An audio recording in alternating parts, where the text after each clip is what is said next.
Oh no, we have to wait for the bell.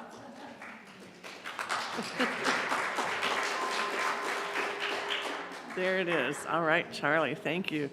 Good morning and welcome. So glad you're here on this gorgeous day. And we have George Rogers with us who's going to do some more singing for you. So welcome, George.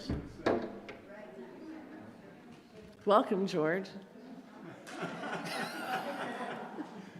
Well, that was quick. That was quick, wasn't it?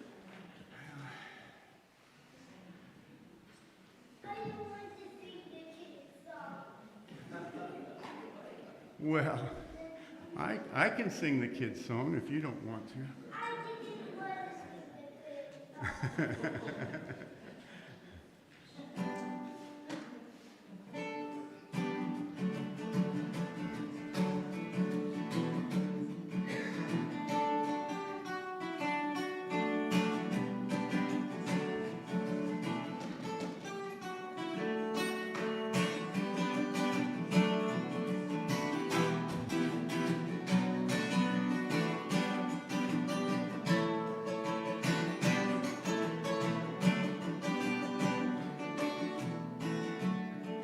Well, the first days are the hardest days. Don't you worry anymore. When life looks like easy street, there is danger at your door. Think this through with me. Let me know your mind. Oh, what I want to know is, are you kind? Now it's a buck dancer's choice, my friend. Better take my advice. You know all the rules by now and the fire from the ice. Will you come with me? Won't you come with me? Oh, what I want to know. Will you come with me? Doggone what I declare. Have you seen the like? Their walls are made of cannonballs. Their motto is, don't tread on me.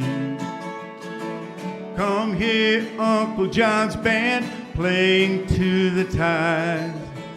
Come on along or go alone. He's come to take his children home.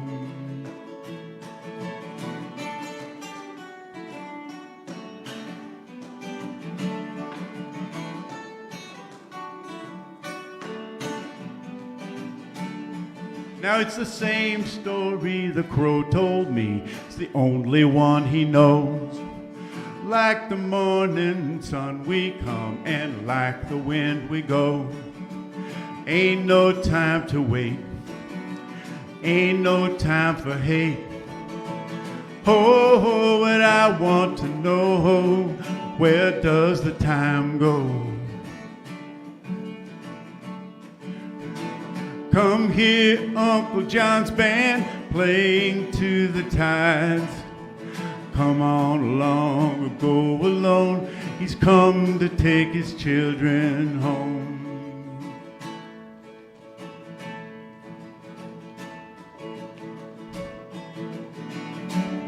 I'm going to stop right there.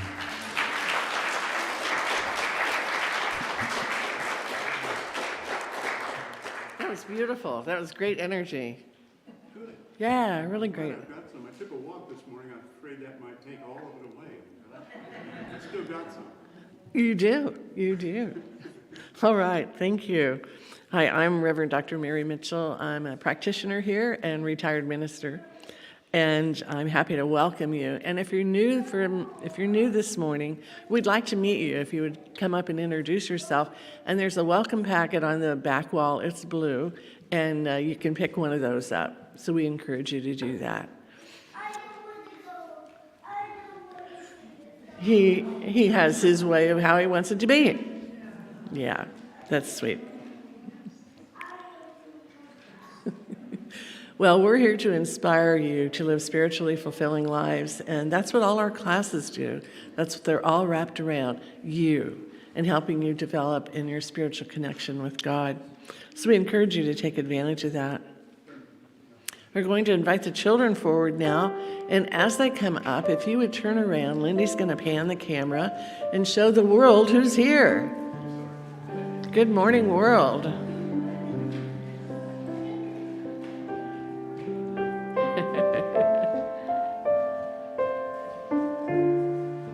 All right, thank you, Lindy. All right.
She was trying to do that with her fingers. It was really sweet, really sweet.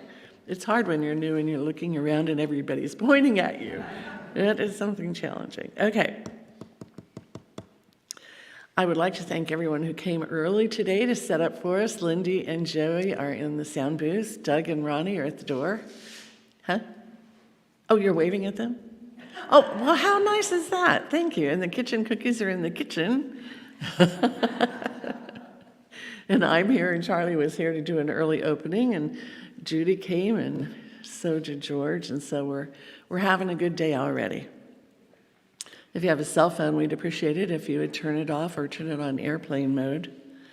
And today we have a stewardship drive testimonial, Sylvia. If you would come up. Now? No, later. No. And then I'll have some focus announcements for you.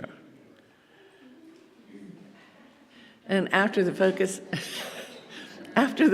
announcements, our board member Linda Mitchell will give the reading. Come on.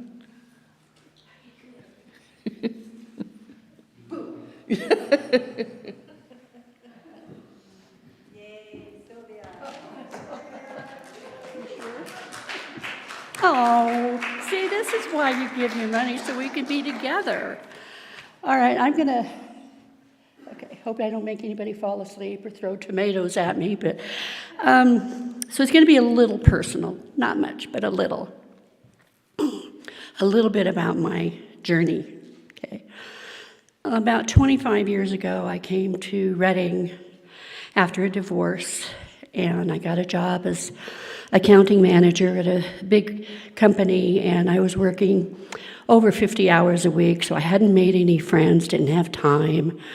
My adult children were knee-deep into the research of their addictions, one on drugs, one alcohol. They didn't talk to me, they were angry. We were emotionally drained or we were in trouble. We were mentally exhausted. We were certainly spiritually malnourished.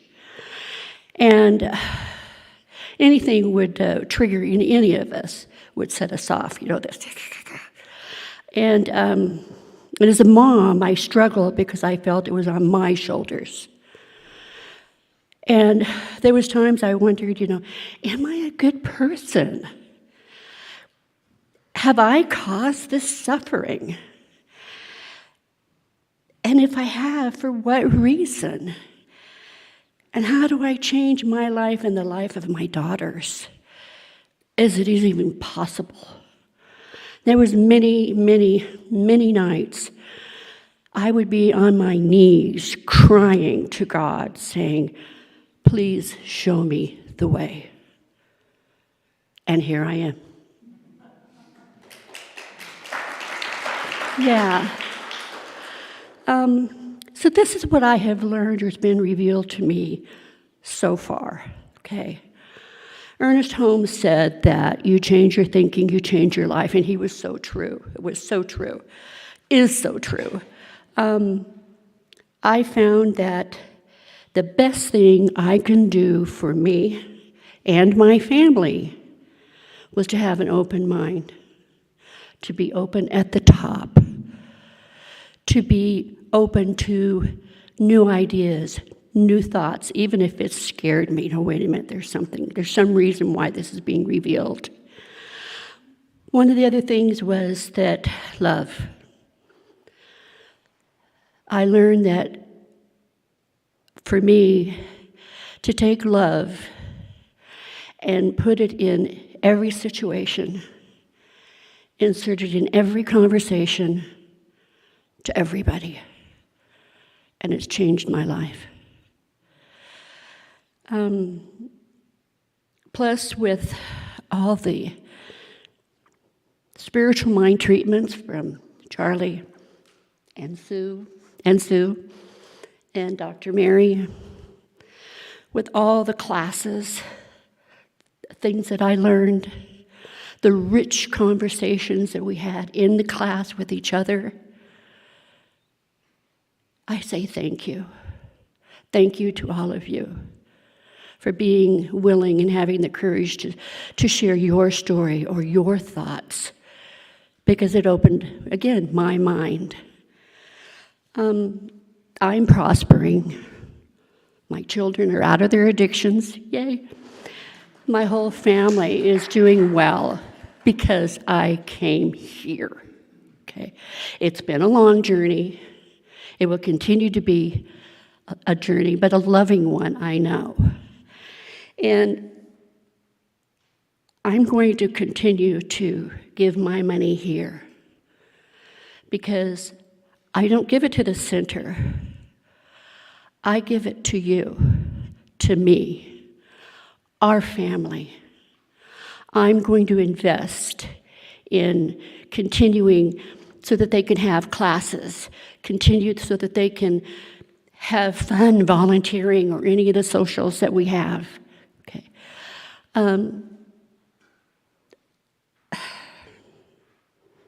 I want to continue to shelter us, to make everyone's step a little lighter, a little happier, a little more focused, saying yes to us.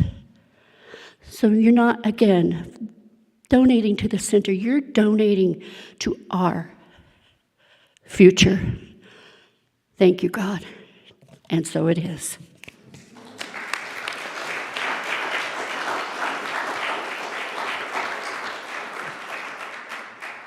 Sylvia, you are amazing. Just amazing.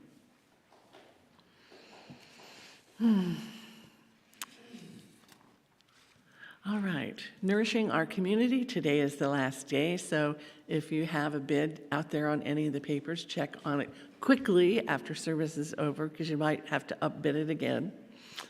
Wouldn't want you to miss out what you're looking for. And then our stewardship program, thanks to Sylvia and Sue and everyone, is going on this whole month. There is a flyer that will be coming in the mail to everyone, and it looks kind of like this with some beautiful pictures. A message from Reverend Sue: imagine more than enough, and that's the goal. Imagine more than enough. After service at 11:15, I'll be doing a short 1-hour class on what does it mean to be a member of the center and why, and that'll be about an hour, and it's one of 2 short classes required if you are interested in becoming a member. And I alternate this month membership, next month essence of what we teach, and then it alternates, so you have plenty of time to get those 2 classes in. Sacred Sisters starts again Monday, October 9th. The fire in your heart. If you're wanting to rebuild that fire or you already got one going, be there with Sacred Sisters from 7 to 8:30. Men's groups, same night, 7 to 9, and they are creating friendship among the men in the community, and I know that's a really bonding experience for them. And then Thursday morning, October 12th from 10 to noon, I facilitate a caregivers support group. I'm a caregiver for my husband, and so we have about 4 to 6 people come, and we just share what's going on, how we're dealing with things, and it's very helpful. It's very insightful.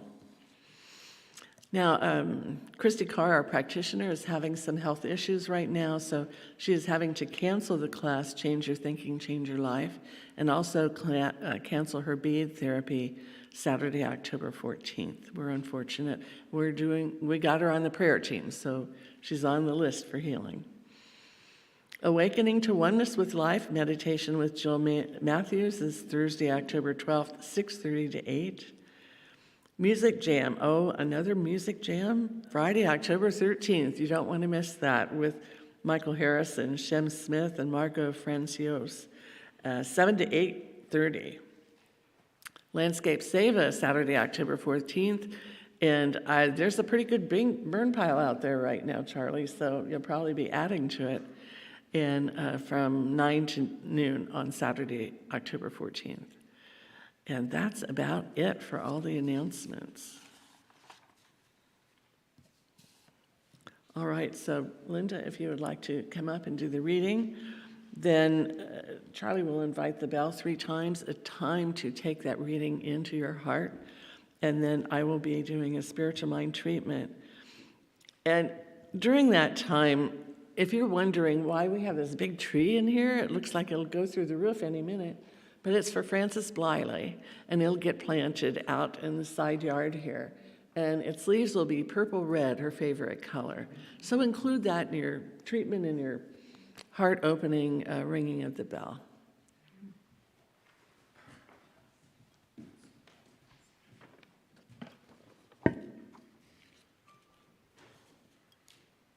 Good morning, Sylvia. It's an honor to be on the board with you. Thank you. The reading this morning is from Mark Nepo in Restoring Confidence. He writes, "Help me resist the urge to dispute whether things are true or false, which is like arguing whether it is day or night. It's always one or the other somewhere in the world. Together, we can penetrate a higher truth, which, like the sun, is always being conveyed." He says, "This poem came to me during an unclear time when I was letting go of God as a directive force and discovering God by many names as the mysterious atmosphere in which we all live. My inability to see clearly led me below my own conflicting opinions into the sea that holds all thoughts. From that comprehensive sea, this poem came one morning in a whisper. It has helped me greatly. Through holding it and reciting it and turning it over, I have discovered that losing confidence has to do with being drawn into surface thinking, which splits me into dualistic thinking, and restoring confidence has to do with resisting that draw until I can listen my way more deeply into the realm where things are always joined as a part of living oneness." Mark Nepo, 7,000 Ways to Listen.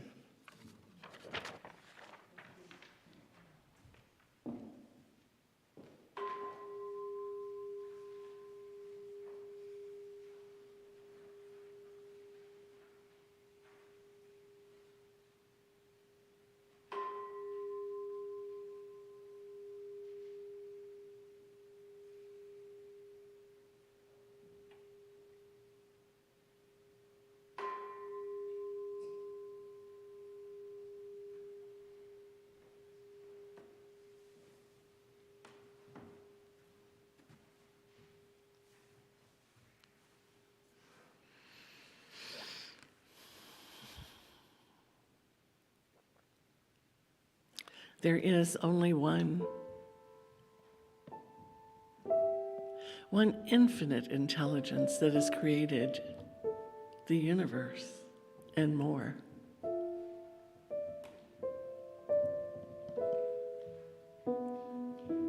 And during that time of creation, there was tremendous upheaval and discomfort in the universe. And yet it was all perfect. It's what was needed to bring together harmony and different laws that run the universe. The law of cause and effect. And so over universal time, discomfort led to love and peace throughout the universe. So I know for each person here, we are all creations of the One, finding at times discourse and disharmony in our life, but we know if we take the love of God into every action, every prayer, every minute, we regain harmony. That's how powerful it is. The power of love to calm things down, to see the goodness where there's goodness, to let go of the dark, and just see love everywhere present. So this gift is ours today and every day to use. And it's okay to use it a lot. So I give great thanks that, hey, it's from God. It's got infinite potential. I can use it everywhere and bring that harmony and love of spirit into life. So I'm very grateful for this. Knowing this little magic word can have such an impact on my life, your life, and our whole community. So we use it for the greatest good. And we're grateful. And so it is. I'm just happy to hear Sue talk about this morning because the official title is Getting Comfortable with Discomfort. All right.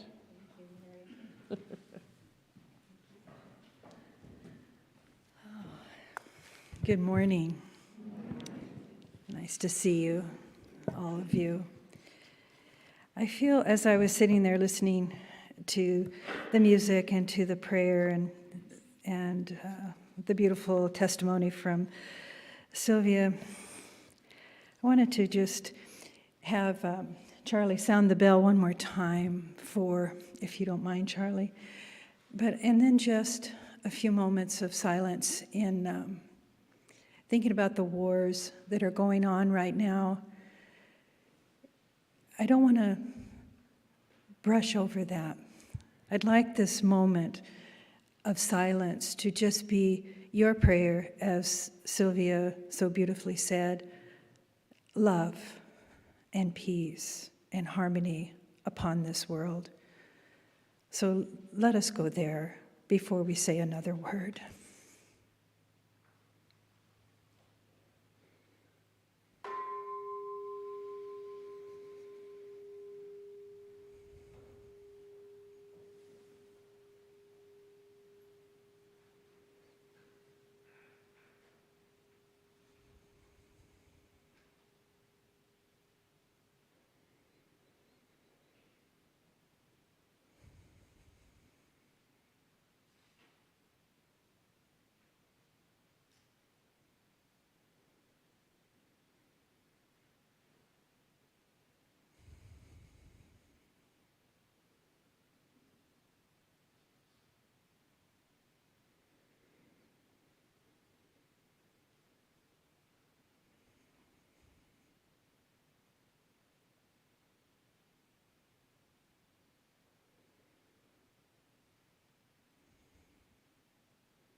Peace be upon us all.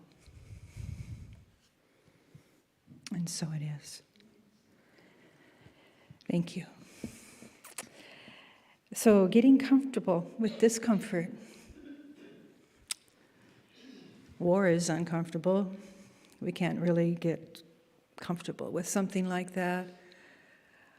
But if we allow our thoughts really to move towards that space, that place of truth, that divine way where we see it all with love and understanding.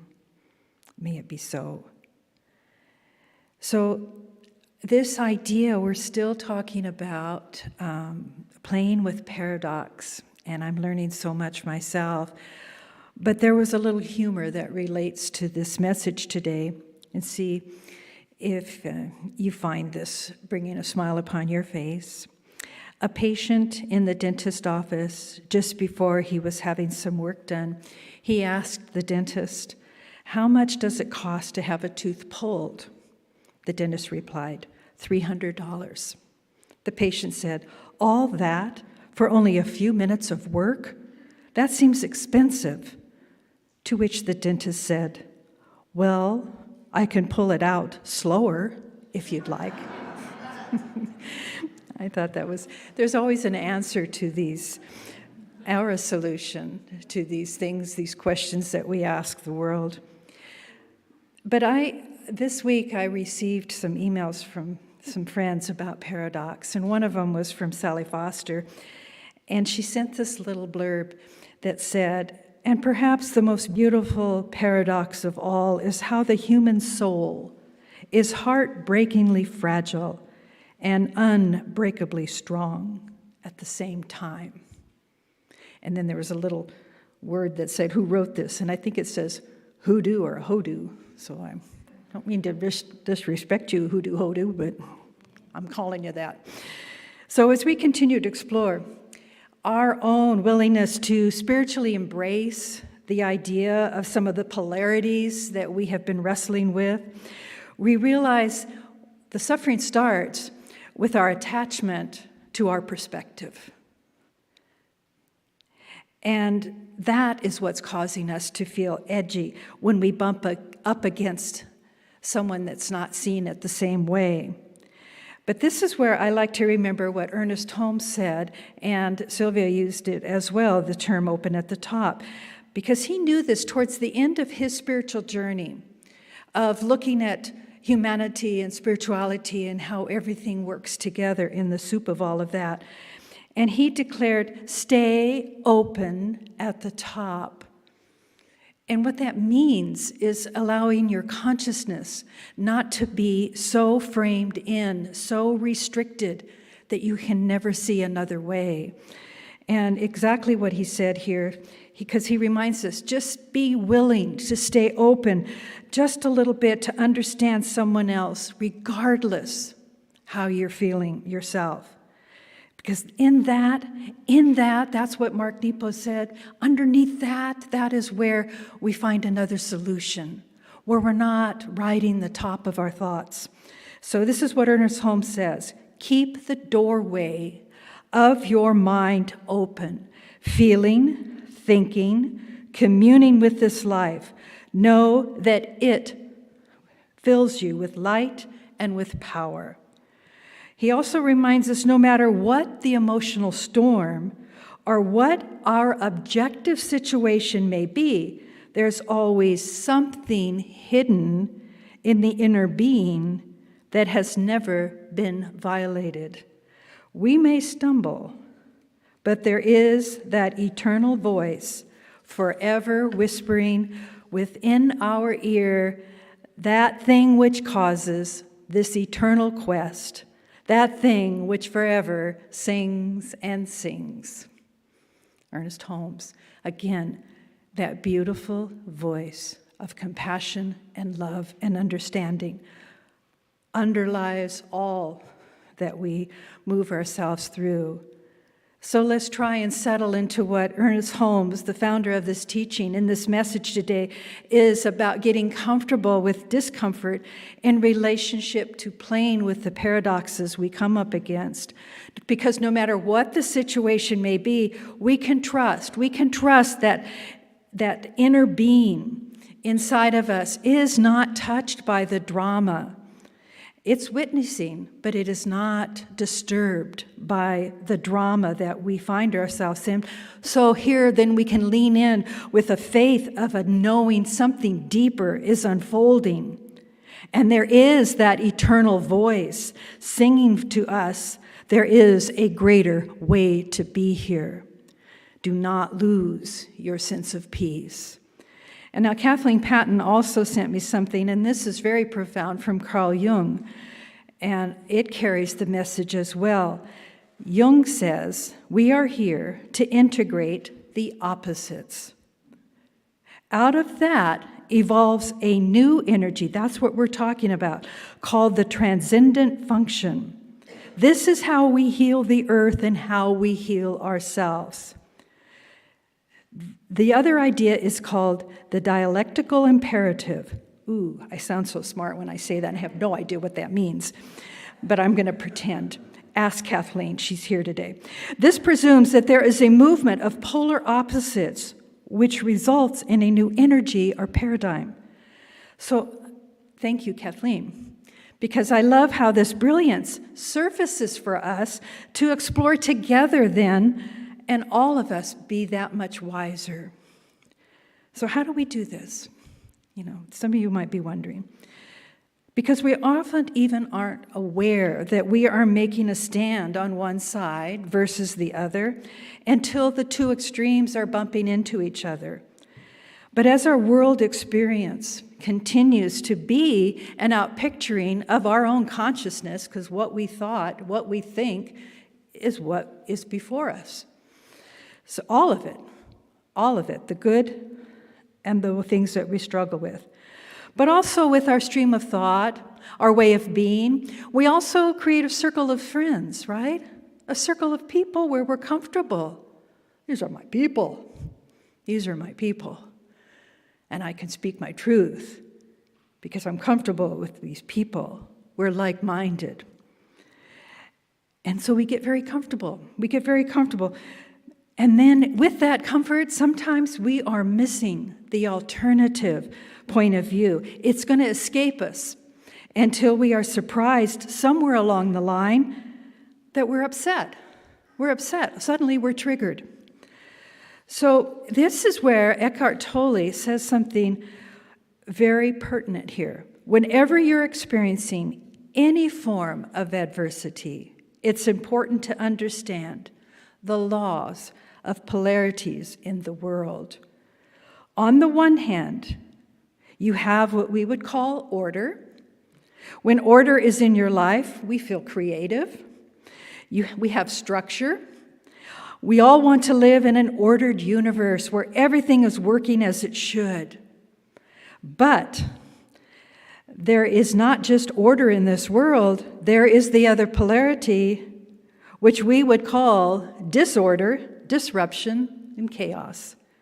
Something gets disrupted.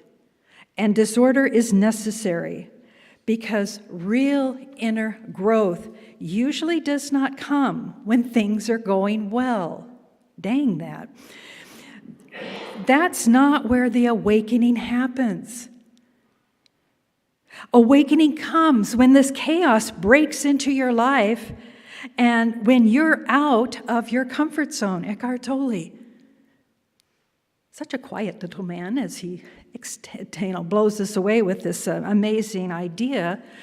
So in life then we're starting to find out whose side we're on. And I'm going to share a really shallow example because I know very, very little about football. And I mostly went to the games in high school as a teen to be cool, to have a cute outfit on, hang with my friends, cheer on the team. You know, love the quarterback. He was so darling. And so I didn't know what was going on. We'd be chatting. Oh, there's Steve Quinn. He made a goal. Woo! We'd all stand up like we knew what we were about.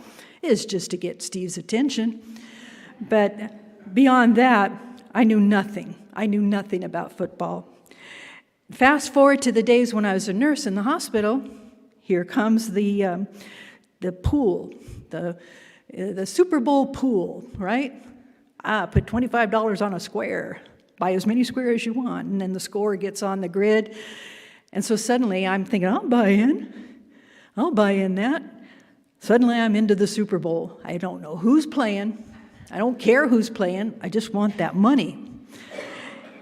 And So when you have money on the line over really something I knew nothing about, that's very shallow. That's very shallow. And yet I was so amazed how worked up I got. As I'd watch the game and I'd get all anxious, the score was close, I was almost there, one more touchdown or one more whatever that 1 point thing is. I thought, you know what? If that just happens, I'll be in the money. And I'd have to keep asking, wait, which team am I for? Which color? I keep forgetting, which color am I for? So you see what I'm saying, that I had all of this energy invested in a game. Now I know some people that really take football seriously, and I bow to you, sorry, because I know that there's a lot invested in some people. There's a lot of stuff to the game. I'm pretty sure I've just never taken the time to take that position. But what I'm trying to share is I get caught up in some kind of perspective, and this distress that comes over me, I'm realizing that I'm no longer embracing just a game for being a game. I've chosen sides. I forgot about the divinity of that team. So I bring it back to all of us to look at those moments where we look at the other and we just say, their way is, and you fill in the blank. We usually are saying is wrong. But here it is. That defining moment where we drew a line. We personally are drawing those lines. The moment, that discontent that we were feeling was led by our discernment. And then we realized, well, how do we erase the line? We so righteously drew that line, but how now do we reach back to the other? They're annoying. And you realize you're making this whole story up. And love has seemed to take a lower seat. And we feel like what I say here comes from a prosperity class, because I remember Stretton Smith was his name, and he had this weird South accent from the southern states. And he said, mentioning tithing to people is like needing to swallow a frog. And I thought, why does that, every time the prosperity program comes up, I'm thinking, I have to have them swallow frogs again. But this idea of that's what it feels like sometimes when we're asked to reinvest ourselves, our thoughtfulness in what we're taking a stand upon. It can feel like we're trying to swallow that frog because we feel so loyal to our own principles. But the principle of oneness is calling for us to look deeper. And the message here is then find the third way, to not overlook what's going on, but allow ourselves to look a little deeper, not spiritually bypass it by assuming it's on them to just restore the relationship by them changing. That won't happen. So some matters in life are frustrating and they are unavoidable, but we have to trust our way back. We have to trust our way back, some form of alignment and acceptance. Here's where Mark Nepo, who Linda Mitchell read so beautifully, I really am inspired by his work because he's very careful in his poetry and in his commentaries on what he's writing. And he invites us to consider a deeper sort of listening. And according to Nepo, he realized it comes from not knowing, and paradox. So listen to his wisdom here, because it comes from this very wise source, his heart. He says, I have learned that the true knowledge that can help us live waits on the other side of our ability to hold two things at once that are both true. For him, he learned this through his cancer, and that cancer experience in his life continued to inform him that he needed to die in order to live. Now, take in now what he says to us about paradox. When conflict is the tension created by two mutually exclusive choices, such as you cannot be in two places at the same time, paradox is the tension of seeming opposites, which we need to endure till we can fall beneath the illusion of their separateness into the living truth, how they inform each other. Fall beneath the illusion into their separateness, into the living truth of how they inform each other. So listen again to this definition of paradox. It means beyond belief, unbelievable, but beyond our current understanding of things, beyond my understanding of football. Listen below the surface of things. So that just takes us into our spiritual practices, doesn't it? It's asking you, watch your reactions. They're coming from the surface. They're coming from a place that is calling you to go deeper. It's the divine, eternal whispering. This calls for trust, a deep, deep trust, and patience. And back to what Earnest Holmes said earlier, that eternal voice is always whispering. Something is hidden in our inner being that has never been violated. So we may stumble at times, and there's that eternal voice. Always just keep knowing with great faith, something's whispering to me here now, causing this eternal quest, that thing which is forever, ever singing a greater way, singing love into me.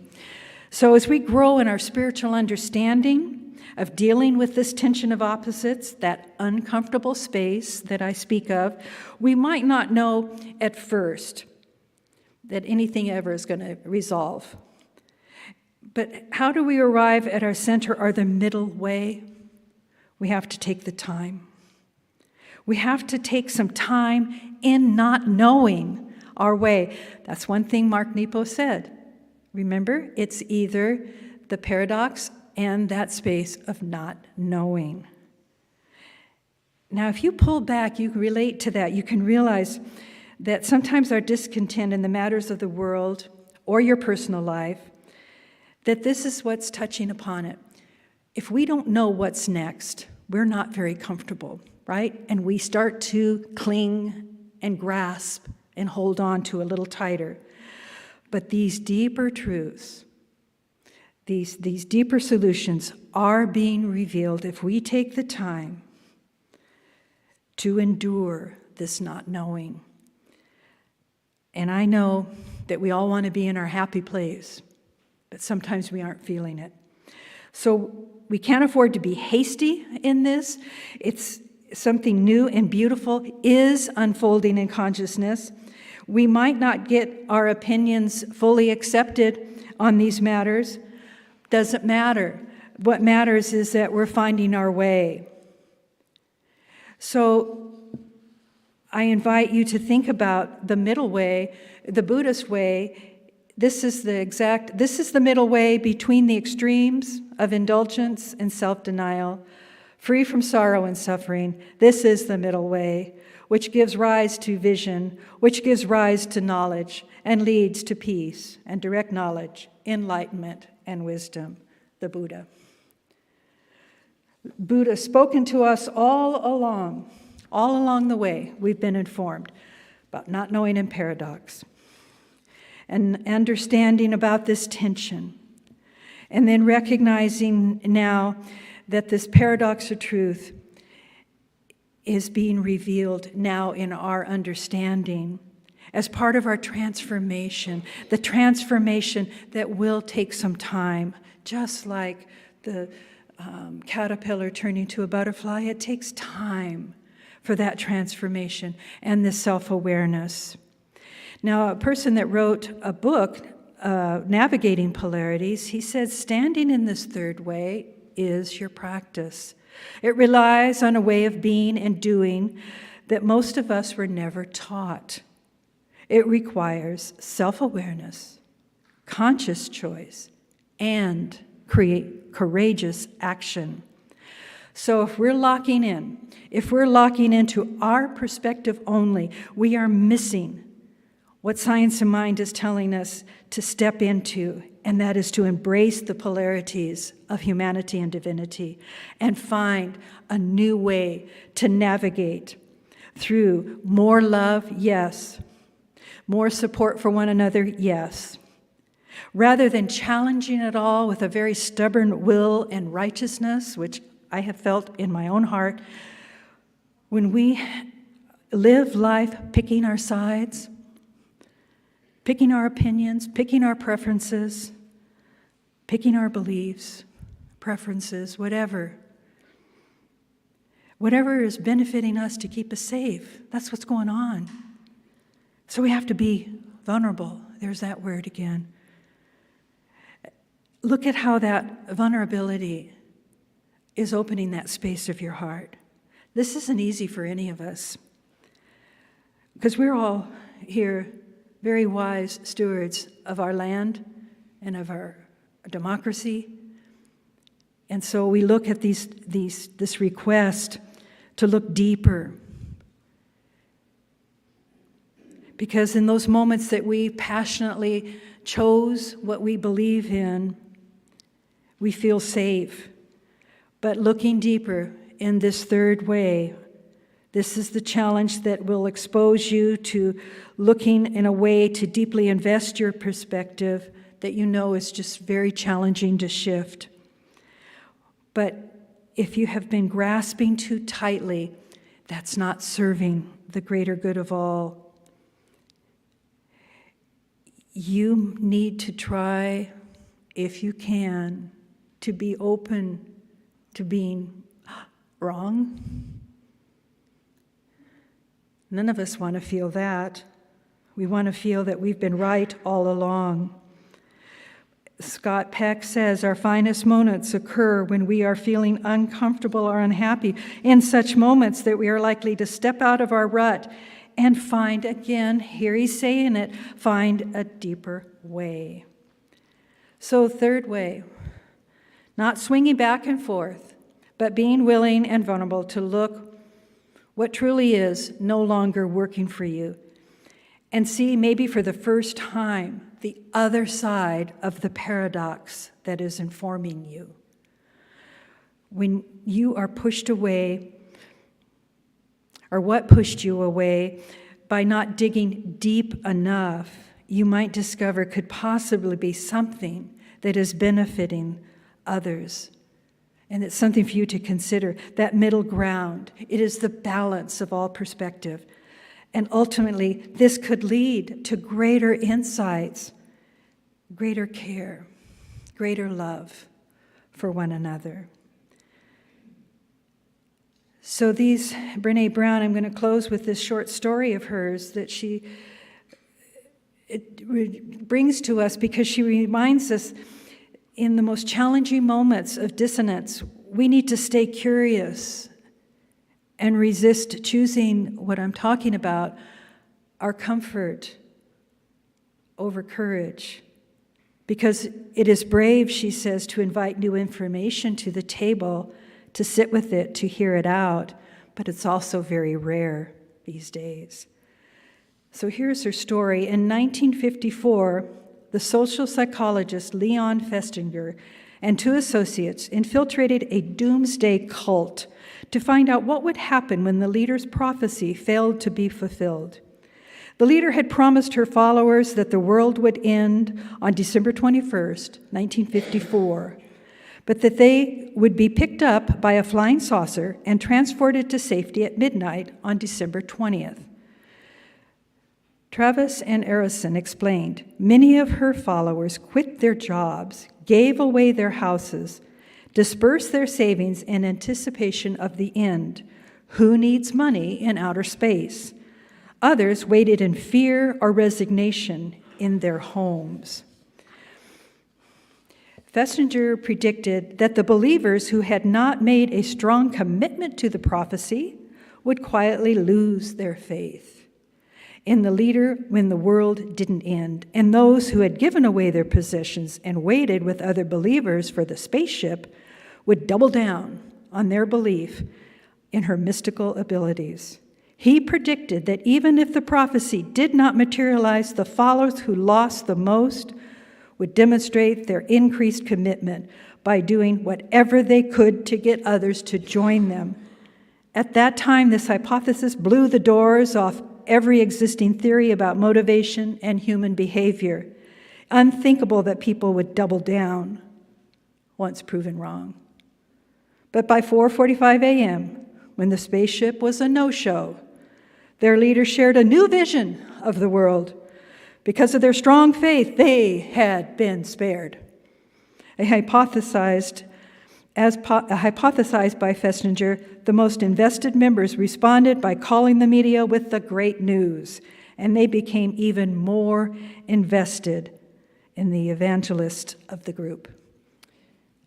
Luckily, the doomsday leader's prediction failed, but Festinger's prediction didn't, and he changed the way we think about human behavior. Fascinating, isn't it? I'm kind of humbled by that story because I came to Reading thinking the world was going to go into the ocean in the 1970s. I came up here, even took some of my family's belongings, their precious things. I said, I'll take care of these things for you. Where I lived was going to go into the ocean. That day came and went. Humbling. But I remember my reaction. I thought, this is how I interpreted it when the prophecy wasn't fulfilled in that way. But I remember thinking to myself, I have a greater understanding. I have a greater understanding of what is my life and what is worthy to hold on to. I was just in my late 20s, so it was an awakening, not an embarrassment. I lost a day's of work because he didn't pay me for it. I stayed home that day. So silly, these things. But I put it back to you. I'm going to invite Judy up. And this idea, look at what we can handle. And if it's too much for us, if anything feels like it's gone too far, just come back into your heart and take some time in spiritual practice. This is what we're going to do right now as our closing. So I invite you into a meditation of Mark Nepo, very beautifully expressed here. Remember, he started this chapter, it was what Linda had read about restoring confidence, and I want you to leave here with a sense of this personal confidence. So sit very comfortably, and go ahead, Judy. But I want you to feel safe. I invite you to feel safe.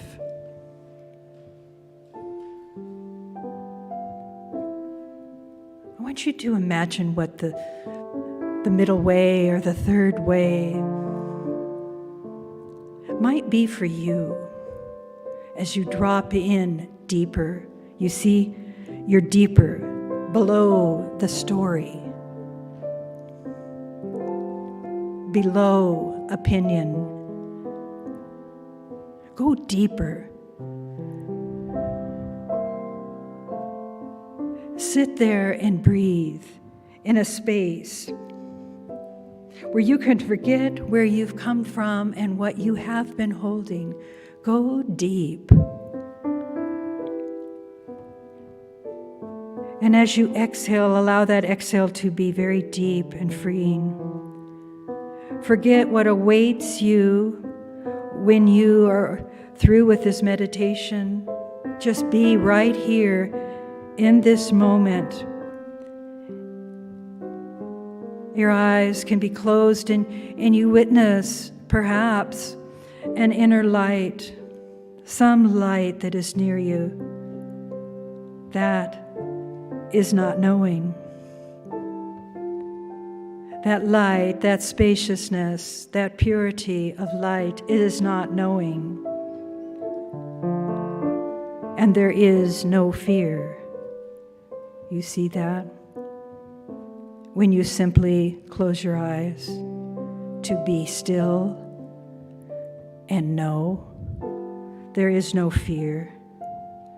And we are thankful that we have this image of light, wisdom to guide us.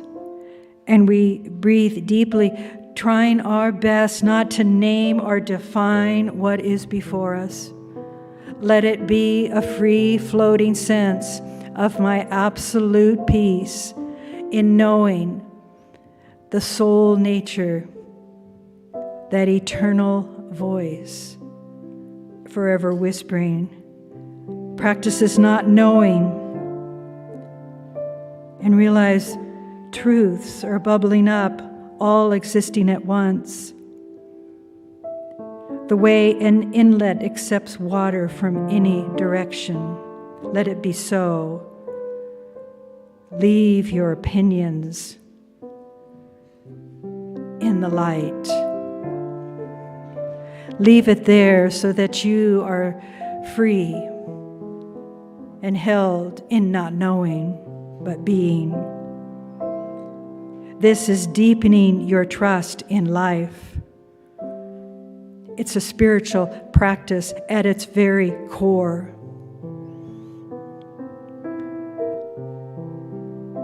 You are safe. There is peace here.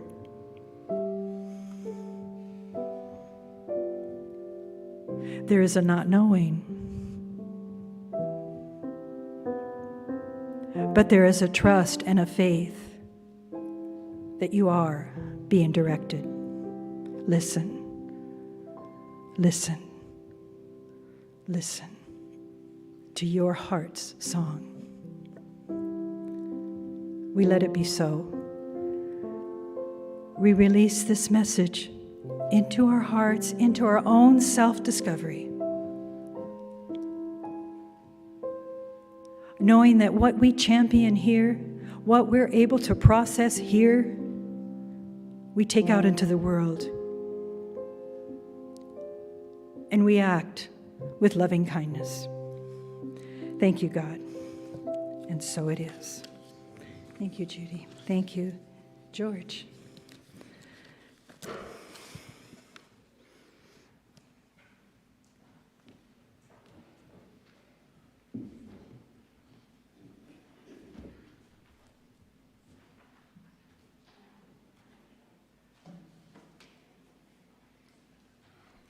Thank you, Sue. Thank you, Judy. Thank you, Mary. And I want to say to Sylvia that her faith is palpable as she goes through doing whatever she happens to be doing, and it's a lot of giving from all of these people, but Sylvia does it all the time, quietly and humbly, and it's very beautiful. So thank you, Sylvia.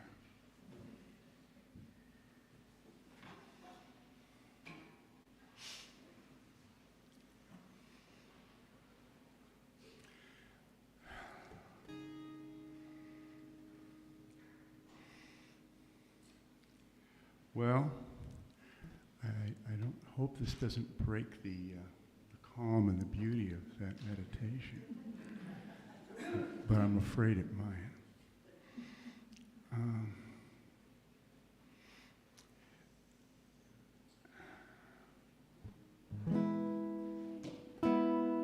It's called Come On Up to the House, and I certainly see this as a call to prayer.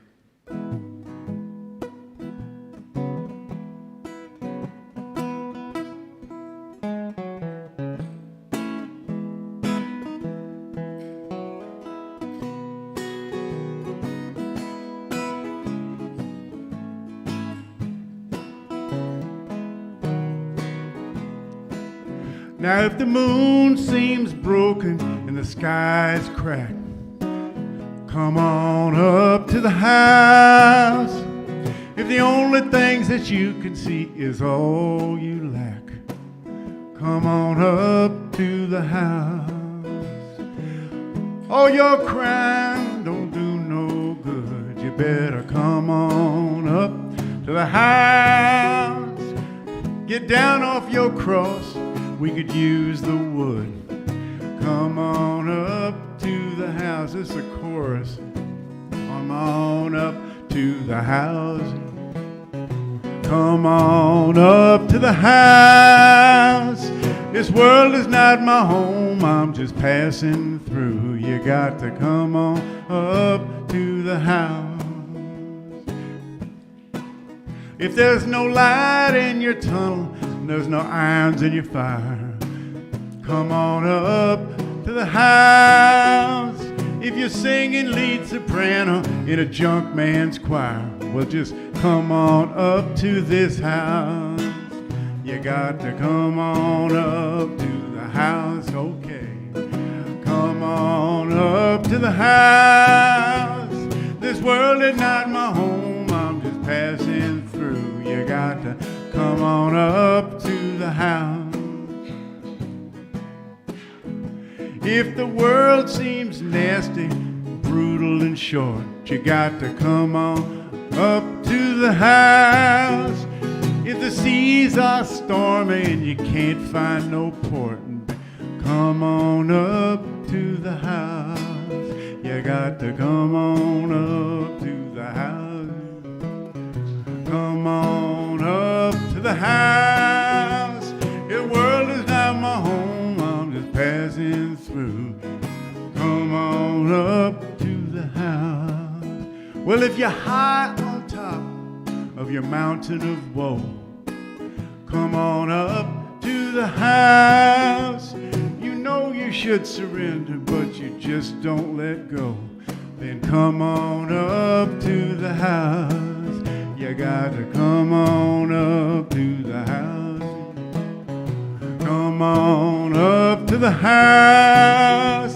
This world is not my home, I'm just passing through. Come on up to the house. You got to come on up to the house. Thank you.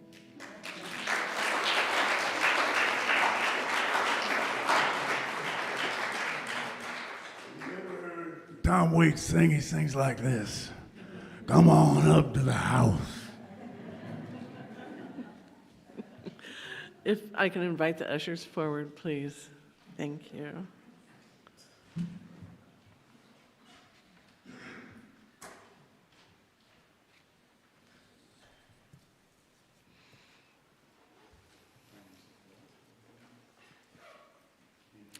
As we prepare to give our offering this morning, our hearts are filled with love and appreciation, since what is offered here is for our spiritual well-being.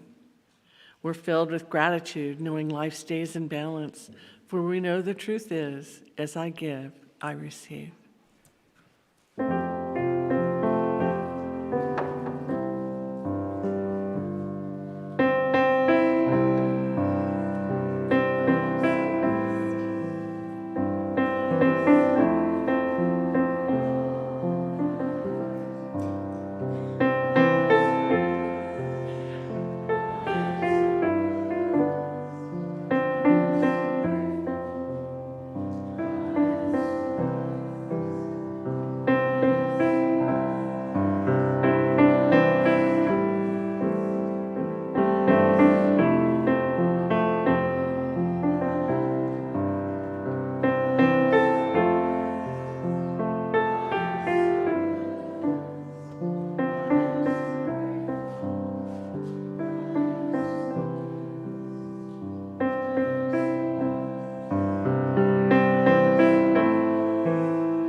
I give thanks for these blessed donations received in the offering this morning and those during the week.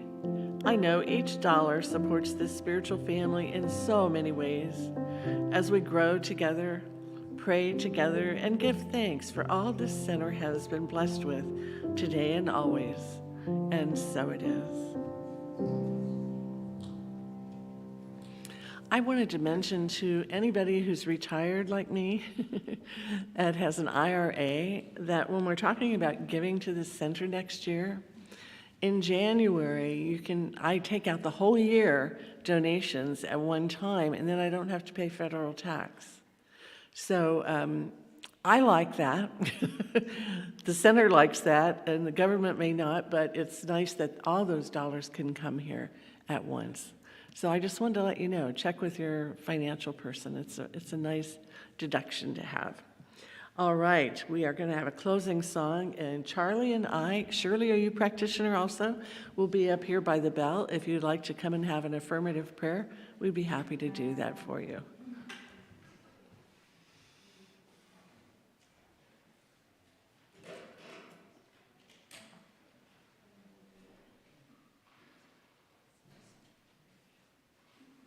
George will be with you in a minute. George will be with you in a minute. Now,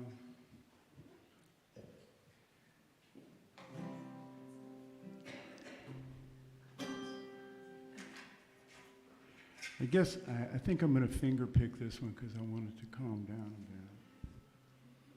Calm down a bit.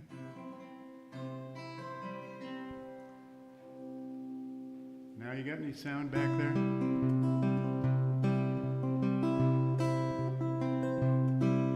It's a long way out and turning home. Rivers all are wide. Path that you have found will carry you to the other side. The voice that echoes in your heart will tell you you must try. So you turn and make your way into the morning. To the morning where everything is new. The morning where the light will shine for you. The morning where you try once more to be true. Yes, you turn your steps once more into the morning.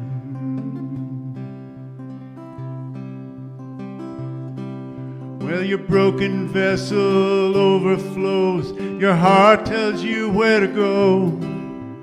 You've bragged about the strength you've shown as if it were your own. Give credit now where credit's due. You've never been alone when you opened up your heart into the morning. The morning where everything is new. The morning where the light will shine for you. The morning where you try once more to be true. Yes, you turn your steps once more into the morning.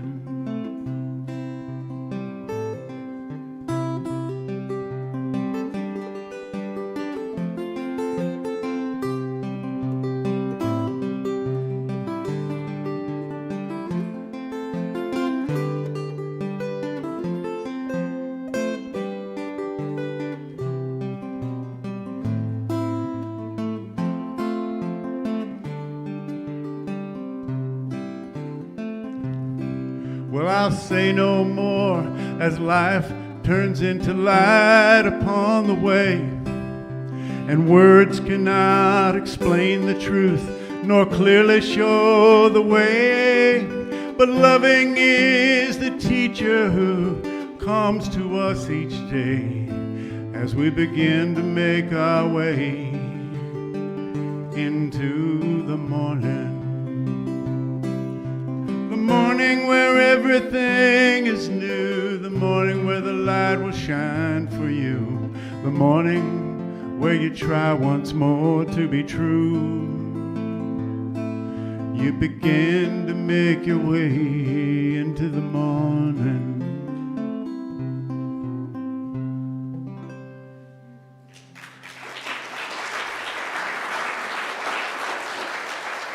Thank you very much. That was a perfect song because those words are exactly what the whole message was. right? It's magic. I don't know how that happens. I think about trying to do something that'll go along with what you're going to say, but I didn't get in touch with you this time. But it happens like this. I don't know. Yeah. Well, you know. It's the Yeah, stuff. yeah, that God thing. Well, thank you, because that was just so perfect. And there's something about music that words are words, but there's music that seems to go deeper. So I really value our musicians. And George, thank you so much. Yeah, take that in. And the reason that Sylvia was doing that testimony is all month you'll be hearing from different people on why they support the center. And I appreciate your words, Mary, too. There's a card on the back table. We're getting that out into the mail. We're just a little slow on that this time around, but it's all prepared and ready, so you'll be receiving if you're on our mailing list. But if you're not, I appreciate if you pick up the flyer back there and consider the donation card on what you can do. Because as we start to prepare for 2024, I can't even think of what year it is because I've been into 2024 now, and I'm starting to say, and in 2025, and I'm like, oh God, where am I? What day is it? What month is it? So anyway, think about what you would like to see happen here and get back with me. And because we're creating some of the workshops and the speakers and the different things we want to see come forth, but it all takes us together as one family to help support what we do here in so many different ways. So I value your consideration of that. And if you have any questions, the board members are right here to answer. Sylvia's there to speak to you as well. And again, Sylvia, thank you. That was beautiful. And next week, you'll be hearing from someone else named Doug. And also next week, I have been speaking to you. You're going to be really liking this because I've been speaking to you for 6 weeks straight, and nobody complained yet to me. And now we have Reverend Andy Torkelson next Sunday, so look forward to that. He's one of my absolute favorites, and we'll see what he has to say about all of this paradox theme. So have a blessed day. On your mark, get set. Time to do your final bidding. Get out of the way. Anybody standing there, back up, because it's coming your way. And enjoy the social hall. I understand there's quite a few lovely things there.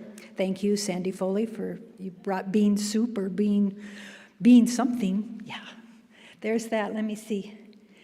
It takes me so long to do those. It just doesn't feel right when you do it so naturally. I can do this. Love you all. Have a great day. Thank you.